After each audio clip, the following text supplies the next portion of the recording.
महाराष्ट्रात गेल्या काही दिवसांपासून मुसळधार पाऊस सुरू आहे। दरम्यान उद्या पुन्हा एकदा राज्यात हवामान विभागाकडून अतिवृष्टीचा इशारा देण्यात आलाय। पुढील 4 दिवस जोरदार पावसाची शक्यता हवामान विभागाकडून वर्तवण्यात आली आहे।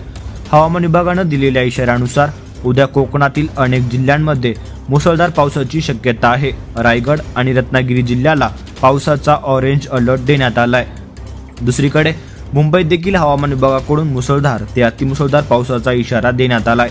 पुढील 3 ते 4 दिवस मुंबई आणि उपनगरात पावसाचा जोर कायम असेल असं हवामान विभागानं म्हटलं आहे। तिकडे विदर्भात अतिवृष्टीचा इशारा देण्यात आला असून अकोला, अमरावती, बुलढाणा, चंद्रपूर, गडचिरोली, गोंदिया, नागपूर, वर्धा, वाशिम, यवतमाळ या जिल्ह्यांना हवामान विभागाकडून पावसाचा येलो अलर्ट देण्यात आलाय। मध्य महाराष्ट्रातही हवामान विभागाकडून मुसळधार ते अतिमुसळधार पावसाचा इशारा देण्यात आलाय।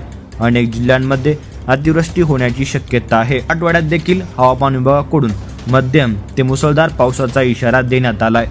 दरम्यान राज्यात पुढील 4 दिवस मुसळधार पाऊस होणार आहे। मात्र नुसता पाऊसच पडणार नसून या काळात वादळाचं देखील मोठं संकट आहे।